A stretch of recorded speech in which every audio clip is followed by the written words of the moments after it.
KPCC ಕಚೇರಿಯಲ್ಲಿ ಮುಂಬರುವ Bengaluru GBA ನಗರ ಪಾಲಿಕೆ ಚುನಾವಣೆಗೆ ಆಕಾಂಕ್ಷಿಗಳು ಅಧಿಕೃತವಾಗಿ ಅರ್ಜಿ ಸಲ್ಲಿಕೆ ಮಾಡಿದ ಸಿವಿ ರಾಮನಗರ ವಿಧಾನಸಭಾ ಕ್ಷೇತ್ರ ಹೊಯ್ಸಳನಗರ ವಾರ್ಡ್ 9 ಕಾಂಗ್ರೆಸ್ ಪಕ್ಷದ ಆಕಾಂಕ್ಷಿ ಎಂ ಗುಣಶೇಖರ್ ಇದೇ ಸಂದರ್ಭದಲ್ಲಿ ಸುದ್ದಿಗಾರರೊಂದಿಗೆ ಮಾತನಾಡಿ, ನಾನು ಸುಮಾರು 25 ವರ್ಷಗಳಿಂದ ಸಾಮಾನ್ಯ ಕಾರ್ಯಕರ್ತನಾಗಿ ದುಡಿದಿದ್ದೇನೆ.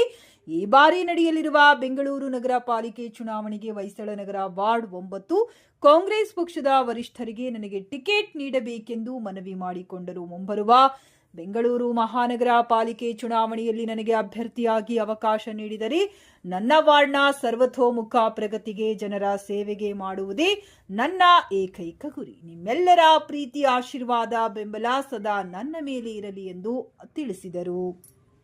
ನಮಸ್ಕಾರ ಎಲ್ರಿಗೂ. ನನ್ನ ಹೆಸರು ಎಂ ಗುಣಶೇಖರ್ ಅಂತ.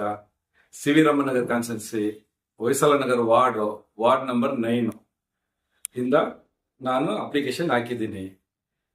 ನಾನು ವಯಸ್ಸಿರುವಾಗಿಂದ ನಾನು ಪೊಲಿಟಿಕಲ್ ಕೆರಿಯರ್ ಶುರು ಮಾಡಿದ್ದೀನಿ. ನಮ್ದು ಸಿವಿ ರಾಮನಗರ ಮುಂಚೆ ಭಾರತಿ ನಗರ ಕಾನ್ಸ್ಟಿಟ್ಯೂನ್ಸಿ ಇತ್ತು. ಆವಾಗ ಜಾರ್ಜ್ ಸರ್ ಎಲೆಕ್ಷನ್ ಮಾಡಿದ್ರು. ಆವಾಗಿಂದ ಇವಾಗ ತನಕ ಕಾಂಗ್ರೆಸ್ ದುಡ್ಕೊಂಡು ಬಂದಿದ್ದೀವಿ. MLA ಎಲೆಕ್ಷನ್ ಅಟೆಂಡ್ ಮಾಡಿದ್ದೀವಿ. ಎಷ್ಟು ಜನ MLA ಇದ್ದಾರೋ ಅವ್ರಿಗೆ ಏನ್ ಸಪೋರ್ಟ್ ಮಾಡಬೇಕು ಎಲ್ಲ ಮಾಡ್ಕೊಂಡು ಬಂದಿದ್ದೀವಿ. MP ಎಲೆಕ್ಷನ್, ಅಸೆಂಬ್ಲಿ ಎಲೆಕ್ಷನ್ಗೂ ನಾವು ಮಾಡಿದ್ದೀವಿ. ಎಲ್ರು ಕಾರ್ಪೊರೇಟರ್ ಯಾರು ಇದ್ದಾರೋ ಅವ್ರಿಗೂ ಮಾಡಿದ್ದೀವಿ. 34 ವರ್ಷದಿಂದ education, social work, public work ಏನೇ ನಮ್ಮ ಹತ್ರ ಬಂದ್ರೆ caste certificate, S certificate, government scheme, ಜನರಿಗೆ ಏನ್ ಮಾಡ್ಬೇಕು 34 ವರ್ಷದಿಂದ ಎರಡು ಮಾಡ್ಕೊಂಡು ಬಂದಿದ್ದೀನಿ ಸರ್. ಇವಾಗ 25 ವರ್ಷಕ್ಕೆ ಮುಂಚೆ SC ರಿಸರ್ವ್ ಬಂತು. ಇವಾಗ ಆ ಕ್ಯಾಟಗರಿ ಬಂದಿದೆ. ನಮ್ಗ ಒಳ್ಳೆ ಅವಕಾಶ ಸಿಕ್ಕಿದೆ. ನಾನು ಕಷ್ಟಪಟ್ಟಿರೋದಕ್ಕ ಕಾಂಗ್ರೆಸ್ ನನ್ನ ಗುರ್ತಿ ನನ್ಗ ಟಿಕೆಟ್ ಕೊಡ್ಬೇಕಂತ DK ಸರ್ನ, ಸಿದ್ದರಾಮಯ್ಯ ಸರ್ನ, ಸಂಪತ್ರ ಸರ್ನ, ವಿ ಶಂಕರ್ ಸರ್ನ, ಗೌತಮ್ ಸರ್ನ, ಮನ್ಸೂರ್ ಅಲಿ ಖಾನ್ ಸರ್ನ, ಎಲ್ರೂ ರಾಮಲಿಂಗಡಿ ಸರ್ನ, ಎಲ್ರೂ ನನ್ನ ಮುಖ ನೋಡಿದ್ರೆ ಎಲ್ರೂ ಗೊತ್ತಾಗುತ್ತೆ ಯಾವ ಭಾಗವಹಿಸಿದ್ದೀನಿ, ಯಾವ ಹೋರಾಟದಲ್ಲಿ ಇದ್ದೀನಿ, ಎಲ್ಲದರಲ್ಲೂ ನಾನು ಇದ್ದೀನಿ. ನನ್ನ ಮುಖ ನೋಡಿದ್ರೆ ನಿಮ್ಗೆ ಎಲ್ಲ ಲೀಡರ್ ಗೊತ್ತಾಗುತ್ತೆ ನಾನು ಮಾಡಿದಿನ ಇಲ್ವಾ ಅಂತ.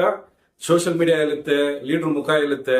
ನನ್ ಗುರ್ಸಿ ನನ್ ಟಿಕೆಟ್ ಕೊಟ್ರೆ 100% ನಾನು ವಿನ್ ಮಾಡ್ಕೊಂಡು ಬರ್ತೀನಿ ಸರ್. ಇವತ್ತು ಗೆದ್ರೆ ಏನ್ ಮಾಡ್ಬೇಕು ಅಂತ ಇದ್ದೀರಾ ಸರ್? ಅಲ್ಲಿ ಸಮಸ್ಯೆ ಏನ್ ಬಗೆಹರಿಸಬೇಕು ಅಂತ ಇದ್ದೀರಾ ಸರ್? ಹೊಯ್ಸಳನಗರಲ್ಲಿ 7 ವರ್ಷದಿಂದ BBMP ಇಲ್ಲ.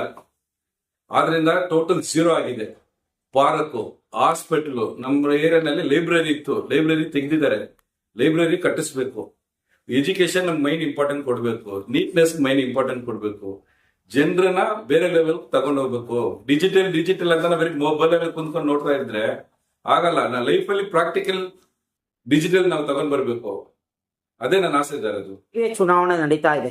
ಆಕಾಂಕ್ಷಿಗಳು 369 ಕ್ಷೇತ್ರದಲ್ಲಿ ಇವತ್ತವರೆಗೂ 1800 ಅಪ್ಲಿಕೇಶನ್ ಹೋಗಿದೆ. ಇವತ್ತು ಸಾಮಾನ್ಯ ಕಾರ್ಯಕರ್ತರನ್ನು ಎಲ್ಲೋ ಕಾಂಗ್ರೆಸ್ ಪಕ್ಷ ಗುರುತಿಸ್ತಾ ಇದೆ. ಇವಾಗ ನಿಮ್ಗೂ ಅವಕಾಶ ಎಲ್ಲೋ ದೊರಕ್ತಾ ಇದೆ. ಇವತ್ತು ಅಪ್ಲಿಕೇಶನ್ ಮೊದಲು ಕಾಲ್ಫಾರ್ಮ್ ಮಾಡೋದಾದ್ರೆ ಪ್ರಭಾವಿಗಳಿಗೂ ಮಾಡ್ತಾ ಇದೆ. ಇವತ್ತು ಸಾಮಾನ್ಯರನ್ನು ಗುರುತಿಸ್ತಾ ಇದೆ. ಏನ್ ಹೇಳ್ತೀರಾ ಸರ್ ಪಾರ್ಟಿಗೆ? ಸರ್, ಪಾರ್ಟಿಗೆ ಏನ್ ಹೇಳ್ತೀನಿ ಅಂದ್ರೆ, BJP ಗೌರ್ಮೆಂಟ್ ಇರುವಾಗ ಯಾರು ಹೋರಾಟ ಮಾಡಿದ್ದಾರೆ, ಯಾರು ಅರೆಸ್ಟ್ ಆಗಿದ್ದಾರೆ, ಕೋವಿಡ್ ಟೈಮಲ್ಲಿ ಯಾರು ಊಟ ಕೊಟ್ಟಿದ್ದಾರೆ, ಕೋವಿಡ್ ಟೈಮಲ್ಲಿ ಪ್ರಾಣನ ಇಟ್ಟು ಯಾರು ಹೊರಗಡೆ ಬಂದಿದ್ದಾರೆ, ಅದೆಲ್ಲ ನೋಡ್ಕೊಂಡು ಟಿಕೆಟ್ ಕೊಡ್ಬೇಕಂತ ಕೇಳ್ತಾ ಇದ್ದೀನಿ. ನಾನು ಕೋವಿಡ್ ಟೈಮಲ್ಲಿ ಸಂಪತ್ ಸರ್ ಜೊತೆ ಸೇರ್ಕೊಂಡು ಫುಲ್ ಎಲ್ರಿಗೂ ಊಟ ಕೊಟ್ಟಿದ್ದೀವಿ. ಊಟ ಕೊಟ್ಬಿಟ್ಟು ನನಗೆ ಕೋವಿಡ್ ಬಂದು ನಾನು ಸೀರಿಯಸ್ ಕಂಡೀಷನ್ ಅಲ್ಲಿ ICU ಅಡ್ಮಿಟ್ ಆಗಿ ಪ್ರಾಣ ಕೊಟ್ಬಿಟ್ಟು ಹೊರಗಡೆ ಬಂದಿದ್ದೀವಿ. ನಾವು ದುಡ್ಡುಗೋಸ್ಕರ ಆಸೆ ಪಡಲ್ಲ, ಜನರಿಗೆ ಏನಾದ್ರು ಮಾಡ್ಬೇಕಂತ ಮಾಡ್ತಾ ಇದ್ದೀವಿ. ಪ್ರಾಣನ ಇಟ್ಟುಬಿಟ್ಟು ಬಂದಿದ್ದೀನಿ. ಕಾರ್ಯಕರ್ತರನ್ನು ಗುರುತಿಸ್ತಾ ಇದಾರಲ್ಲ ಸರ್ ಪಾರ್ಟಿ? ಗುರುತಿಸ್ತಾ ಇದ್ದಾರೆ ಸರ್. ಅದಕ್ಕೆ ಸರ್ ಕಾಂಗ್ರೆಸ್ನ ಬಿಟ್ಟು ಯಾರು ಹೋಗಲ್ಲ. ಬೇರೆ ಕಡೆಲ್ಲ ಈ ತರ ಅವಕಾಶ ಸಿಕ್ಕಲ್ಲ. ನಮ್ಮ ಪಬ್ಲಿಕ್ ಯಾರು ಕೆಲಸ ಮಾಡ್ತಾ ಇದ್ದಾರೋ ಅವ್ರಿಗೆ ಅವಕಾಶ ಕೊಟ್ಟು ಈ ತರ ಸೆಲೆಕ್ಷನ್ ಮಾಡ್ತಾ ಇದ್ದಾರೆ. ಅದು ತುಂಬಾ ಖುಷಿಯಾಗಿದೆ.